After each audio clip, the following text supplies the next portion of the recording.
Morning. Good morning. And welcome everyone to this subcommittee meeting, Education Subcommittee of Senate Finance and Appropriations Committee. And thank you for being here this morning. We are getting an early start for the Education Subcommittee for the 2026 session.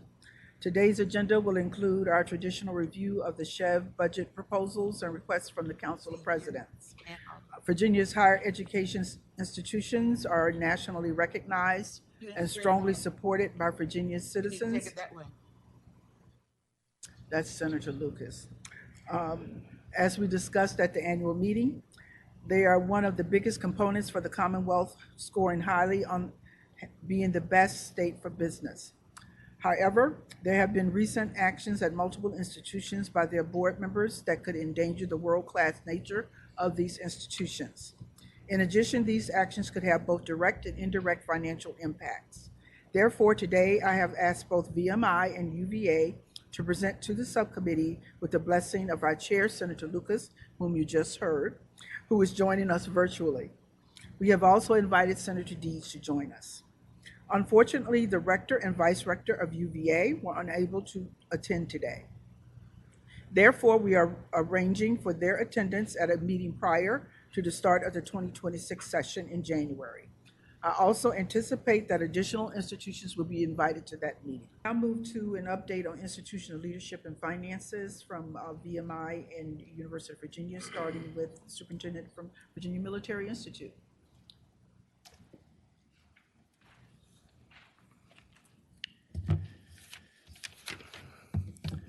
Madam Chair, distinguished members of the subcommittee, good morning. My name is Lieutenant General Dave Furness.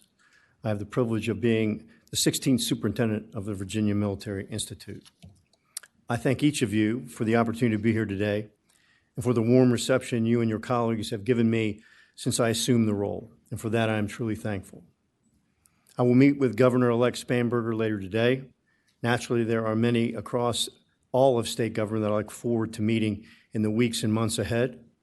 During my first 10 weeks as superintendent, these engagements have been invaluable as I work to gain the full understanding of the priorities of the Commonwealth and the expectations each of you have for VMI. Growing up, my family moved frequently, eventually settling in Richmond during my final year of high school. After learning about VMI from a neighbor, I applied, was immediately turned down because I was just not very good high school student. After a second rejection, I enrolled at VCU, determined to find a way to become a VMI cadet because I knew that what VMI offered was unlike anything else in the nation. I knew I wanted to be an officer in the United States Marine Corps, and with the influence of my VMI neighbor, I was convinced that VMI was the best place to get an education and prepare myself to serve our nation. When I was finally accepted, the experience was everything I had hoped for and even more. With the help of dedicated faculty members who took me under their wing, VMI transformed me and changed the trajectory of my life. The Institute has shaped every part of my professional life and personal character. The discipline, the rigor, the accountability, and camaraderie I found in barracks stayed with me throughout my Marine Corps career and well beyond. The Institute gave me not only an education, but a way of living, one based on integrity, leadership, service, and an unwavering commitment to the mission. Everything I have done since traces back to those early formative years in Lexington. Therefore, it is an honor of a lifetime to return now as superintendent and to serve the Corps of Cadets in the Commonwealth of Virginia. What I have found upon my return to VMI continues to deliver exceptional results for Virginia and the nation. 97% of our graduates are employed within the first 6 months of graduation. Our commissioning rate for the Army and the Marine Corps leads the nation, second only to their service academies. We commissioned cadets into every branch of service, including the newly created Space Force and the United States Coast Guard. VMI graduates consistently earn national recognition, including 7 Medal of Honor recipients and nearly 300 general and flag officers in the armed forces of the United States.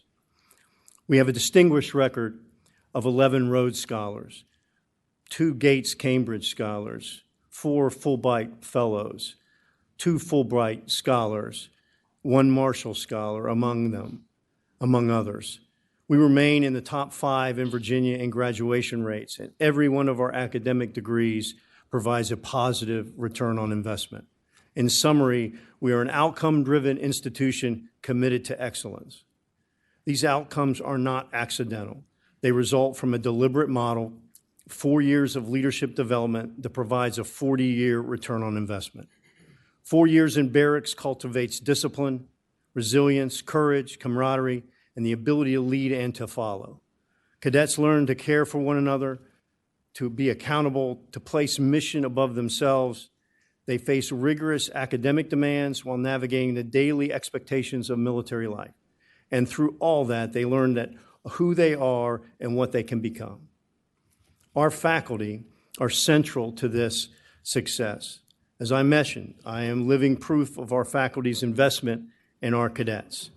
With an 11-to-1 student-to-faculty ratio, they are deeply committed not just to teaching, but to mentoring, encouraging, challenging, and walking alongside our cadets well beyond their 4 years in Lexington. On a recent walk-around post with my wife, I peered into the windows of our academic buildings well past dinner time.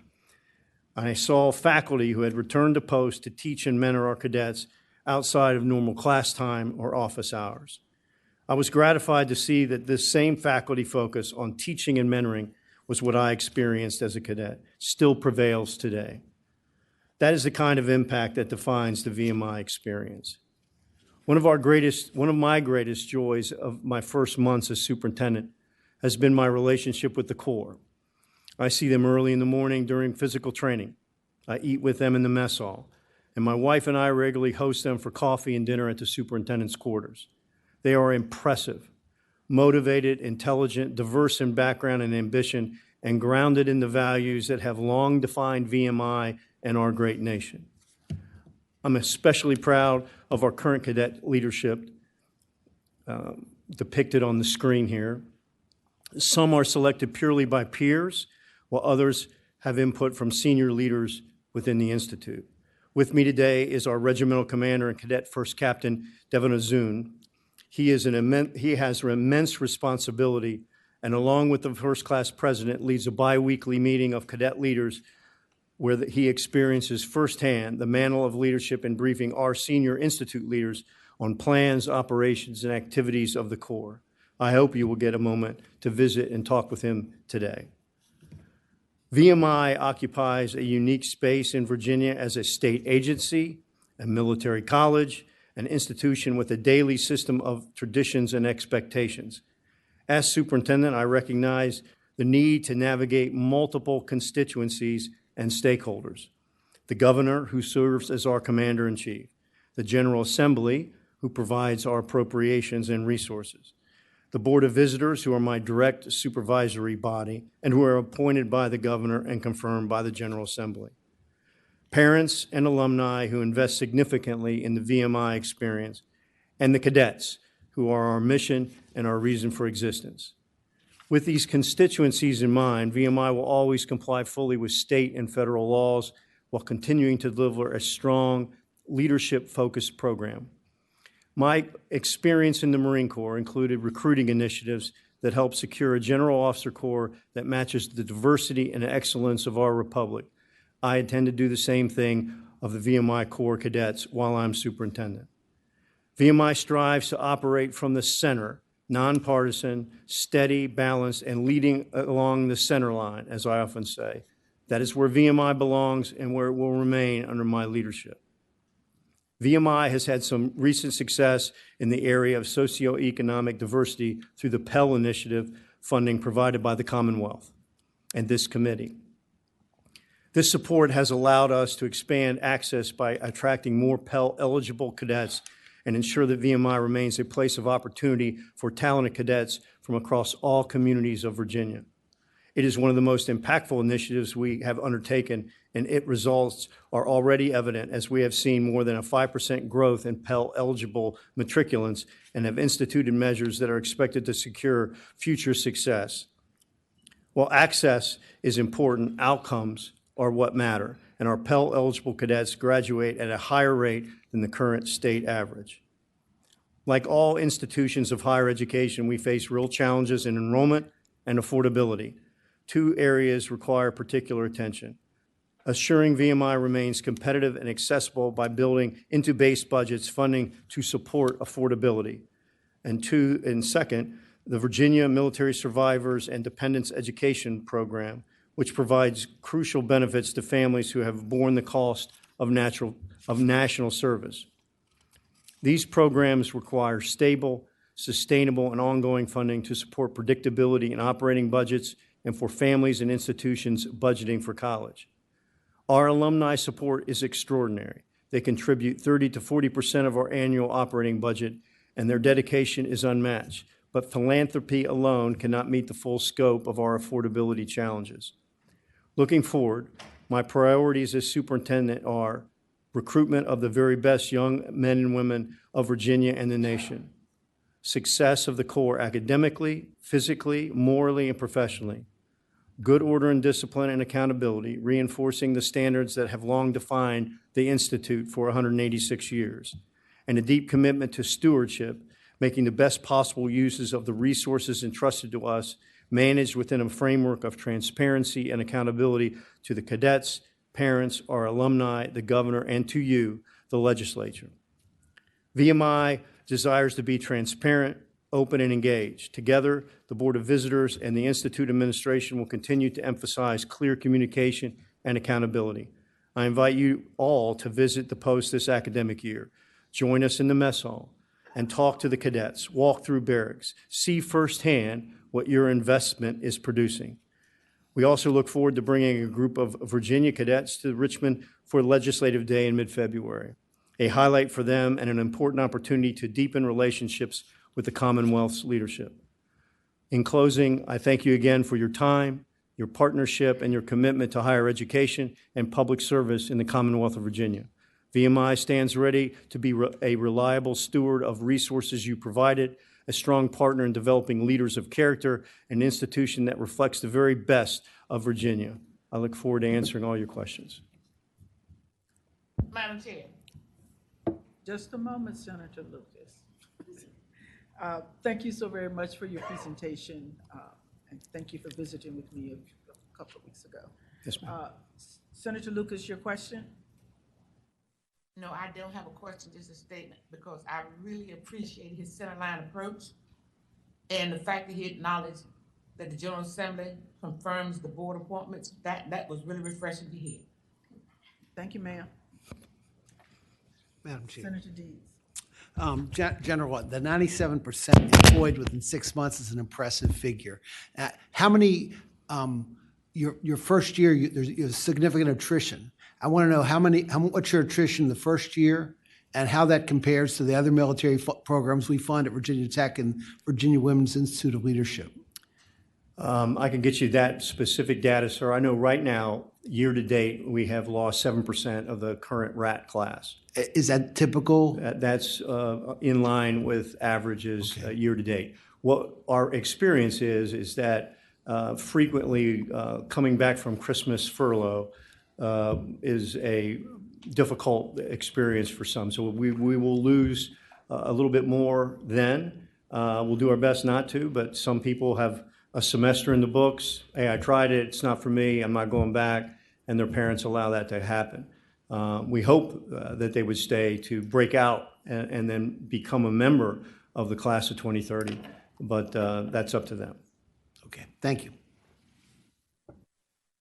Other questions?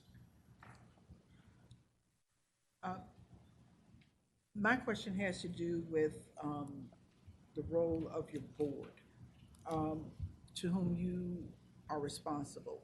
How do you see that role of your board of visitors? My relationship to my board? Correct. Well, they are what I would refer to as my higher headquarters.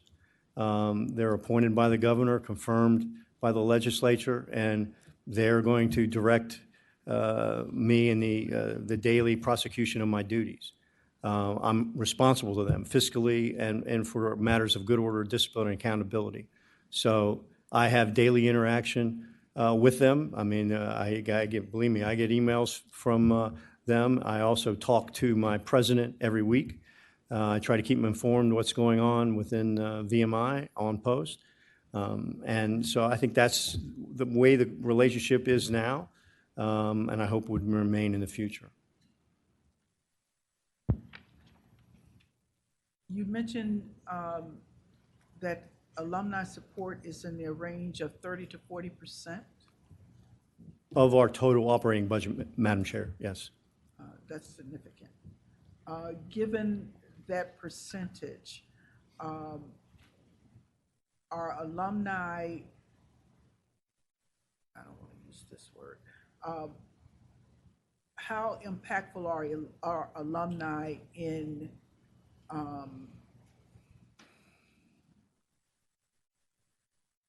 discussing issues relative to the operation of VMI? Madam Chair, I hope I did that in the right way. yeah, I understand the question, I believe. So, Madam Chair, I will tell you that the great thing about VMI is we have passionate and committed alumni.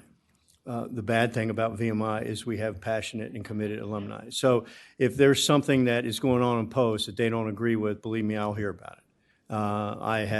I get emails every day. I get phone calls every day from alumni who are concerned about this or that. I tell them, and my experience has been since I've been on post, is most of what they hear is not backed up by the facts on the ground, what I see. There are certain issues that we have, and I call them first world issues. There are minor tweaks that have to be made to accountability, to good order and discipline, and things like that. But I've been very pleased with what I have seen. I tell them my experiences, and and I'm up at 5 a.m. every day. I PT every morning. I see the cadets out there. I eat chow with them during lunch and dinner about 3 to 4 times a week.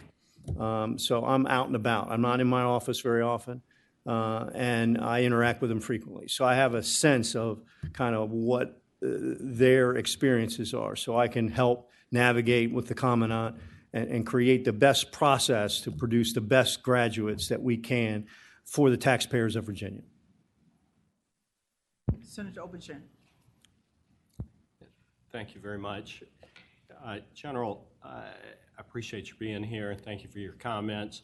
To follow up on the questions about board, I had the privilege of serving on a college board for 8 years with a very, let's say, heavy-handed, strong leader, let's say, at James Madison University, Dr. Carey.